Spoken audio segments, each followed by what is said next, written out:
कुशल हूँ आईसर भोपाल से और आज हम सिग्नल्स एंड सिस्टम्स कोर्स का मॉड्यूल 2.9 सीखेंगे, जिसमें हम जानेंगे कि जो हमारा सेंसरी परसेप्शन होता है बॉडी में, उसमें सिग्नल प्रोसेसिंग क्या रोल प्ले करता है। तो आज है module 2.9 signals and sensory perception. तो जैसा कि आप जानते हैं कि जो हमारा ह्यूमन बॉडी होता है उसमें 5 तरह के सेंसेस होते हैं। वो होते हैं साइट, साउंड यानी कि हियरिंग, स्मेल जो कि नाक से होता है, टेस्ट जो कि टंग से होता है और टच। तो ये जो 5 तरह के जो सेंसेस होते हैं, एक्चुअली में इन्हें अगर देखें तो they are basically signal processing units. यानी कि क्या होता है कि हमारा जो एक्सटर्नल एनवायरनमेंट है उससे हमारा बॉडी इंटरेक्ट कर रहा है और एक्सटर्नल एनवायरनमेंट से जो इन्फॉर्मेशन है वो हमारे इन सेंसेस के थ्रू हमारे ब्रेन में, हमारे नर्वस सिस्टम में जाता है और फिर हमारा बॉडी उनको प्रोसेस करके अलग अलग डिसीजन लेता है कि हमें उस पर्टिकुलर सिग्नल के लिए रेस्पॉन्स कैसे करना है।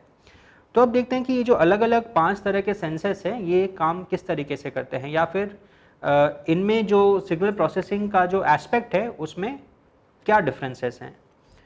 तो जैसा कि हम जानते हैं कि जो साइट होता है यानी कि आई साइट, जो हम आँखों से विजन हम देखते हैं, तो वो बेसिकली इलेक्ट्रोमैग्नेटिक्स के प्रिंसिपल पे काम करता है, या फिर हम जिसे ऑप्टिक्स कह सकते हैं। तो जैसा कि हमने देखा था पिछले मॉड्यूल में कि जो इलेक्ट्रोमैग्नेटिक वेव्स होते हैं वो नॉन मैकेनिकल वेव्स होते हैं जो कि वैक्यूम के थ्रू भी ट्रैवल कर सकते हैं।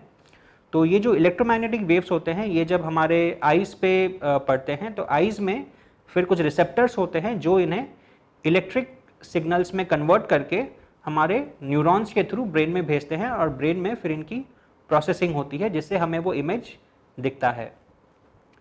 उसी तरीके से साउंड भी काम करता है, या फिर जो ईयर है, तो यहाँ पे ऑब्वियसली क्योंकि इस सेंस का नाम ही साउंड है तो ये साउंड वेव्स पे काम करता है। यहाँ पे क्या होता है कि जो साउंड वेव्स होते हैं वो हमारे ईयर्स पे फॉल करते हैं और ईयर ड्रम्स के वाइब्रेशन के माध्यम से वो अगेन एक इलेक्ट्रिक सिग्नल में कन्वर्ट करके हमारे ब्रेन तक भेजा जाता है।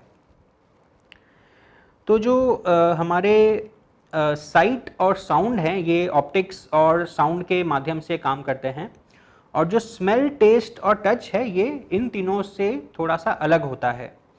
क्यों अलग होता है? क्योंकि यहाँ पे कुछ केमिकल सिग्नल्स का रोल आता है। हमारा जो साइट और साउंड है ये हम एक तरह का फिजिकल सिग्नल बोल सकते हैं। वैसे केमिकल्स भी फिजिकल ही होते हैं लेकिन थोड़ा सा उनमें डिफरेंस होता है।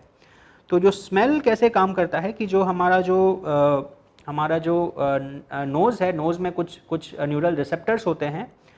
तो जब अलग अलग तरह के कुछ केमिकल्स जब हमारे नोज़ में जाते हैं तो उनका उन रिसेप्टर से केमिकल रिएक्शन होता है, और उस केमिकल रिएक्शन की वजह से कुछ जो हमारे इंग्रेडिएंट्स होते हैं, कुछ केमिकल्स होते हैं, उनका सिक्रीशन होता है और वो फिर सिग्नल के माध्यम से हमारे ब्रेन तक जाता है।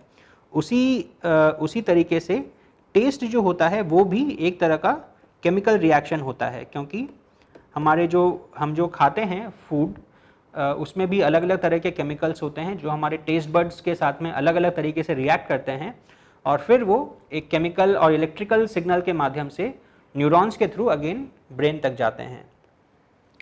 तो ये जो हमारे 5 तरह के सेंसेस हैं उनमें से जो 4 सेंस हैं उनका जो फंक्शनिंग है वो एक तरीके से होता है। यानी कि जो साइट है वो ऑप्टिक्स के माध्यम से काम करती है, साउंड जो है वो साउंड वेव्स के माध्यम से काम करता है, स्मेल और टेस्ट केमिकल रिएक्शन के माध्यम से काम करते हैं।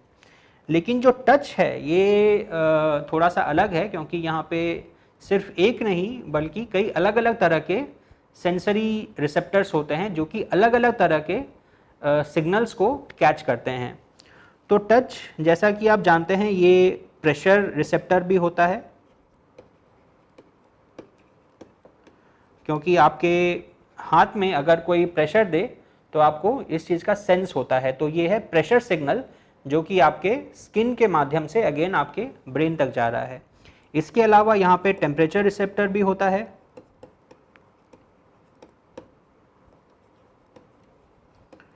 तो टेम्परेचर रिसेप्टर क्या होता है कि आपको गर्मी लग रही है, सर्दी लग रही है, ये भी आपको अपने स्किन के माध्यम से पता चलता है, क्योंकि स्किन में टेम्परेचर रिसेप्टर्स भी होते हैं जो कि सेंसिटिव होते हैं to any kind of changes in temperature in the surroundings. तो यहाँ पे एक बहुत ज़रूरी बात है समझने के लिए कि जो हमारा ह्यूमन बॉडी है वो एक तरह का सिग्नल प्रोसेसिंग यूनिट है, क्योंकि वो अलग अलग तरह के सिग्नल्स बाहर से लेके उनको प्रोसेस करके फिर रेस्पॉन्स देता है कि हमें उस सिग्नल के लिए रेस्पॉन्ड कैसे करना है। जैसे कि फॉर एग्जांपल अगर आप कहीं हैं जहाँ पे गर्मी बहुत ज़्यादा है तो आपका ब्रेन आपको बताएगा कि आपको बहुत गर्मी लग रही है और आपको फिर एसी चला देना चाहिए।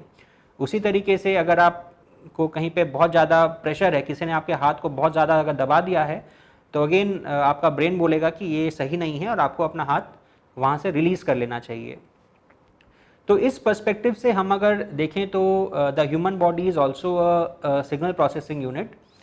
लेकिन जो फिज़िकल सिग्नल प्रोसेसिंग यूनिट होते हैं और जो लिविंग सिस्टम होता है जैसा कि हमारा बॉडी, उसमें एक बहुत फंडामेंटल डिफरेंस ये होता है कि जो हमारा लिविंग सिस्टम होता है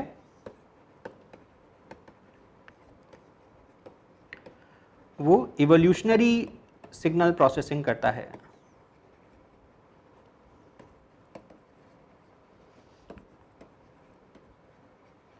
तो ये इवोल्यूशनरी सिग्नल प्रोसेसिंग क्या होता है? तो यूजुअली कोई भी एक जो फिजिकल सिग्नल प्रोसेसिंग यूनिट होता है उसमें अगर आप एक तरह का अगर सिग्नल देंगे तो आप प्रेडिक्ट कर सकते हैं कि एग्जैक्टली उसका आउटपुट क्या होगा, क्योंकि उसका जो सिस्टम होता है वो मैथमेटिकल टर्म्स में वेल डिफाइंड होता है। लेकिन जो लिविंग सिस्टम होता है वो इवॉल्व भी करता है। जैसा कि हम बायोलॉजी की इवोल्यूशनरी थ्योरी से जानते हैं कि जो लाइफ का स्टार्ट हुआ था वो यूनिसेल्युलर ऑर्गेनिज्म से हुआ था, बैक्टीरिया, आर्किया, उस तरह के ऑर्गेनिज्म से। फिर धीरे धीरे एवोल्यूशन के माध्यम से हायर ऑर्गेनिजम्स आए, मल्टीसेल्युलर ऑर्गेनिजम्स आए, फिर धीरे धीरे ह्यूमंस का एवोल्यूशन हुआ। तो ये एवोल्यूशन कैसे हुआ कि जो एनवायरनमेंट से जो सिग्नल आ रहे थे उस सेल के अंदर में, उन सिग्नल्स की वजह से जो बैक्टीरिया का जो रिएक्शन था वो चेंज होता गया धीरे धीरे बिकॉज ऑफ सर्टेन रीजंस, जिनके बारे में हम अभी बहुत अच्छे से नहीं जानते हैं, लेकिन होपफुली फ्यूचर में हम उनको समझ पाएंगे। लेकिन ये बात क्लियर है कि ओवर टाइम एक लिविंग सिस्टम का किसी भी एक सिग्नल के प्रति जो रिएक्शन होता है या जो रेस्पॉन्स होता है वो ओवर टाइम इवॉल्व करता है, जिसकी वजह से वो सिस्टम अपने आप खुद को चेंज करता रहता है। तो यहाँ पे आपको बस बताने का इम्पोर्टेंस ये था कि हम एक ह्यूमन सिस्टम या एक लिविंग सिस्टम को भी as a signal processing unit देख सकते हैं और काफ़ी कुछ हम प्रेडिक्ट कर सकते हैं। लेकिन ऐसा करते वक्त हमें इस बात का भी ध्यान रखना चाहिए कि जो लिविंग सिस्टम होता है वो इवोल्यूशनरी सिस्टम होता है और टाइम के साथ में उसके सिस्टम प्रॉपर्टीज़ में काफ़ी चेंजेस आते हैं। Thank you.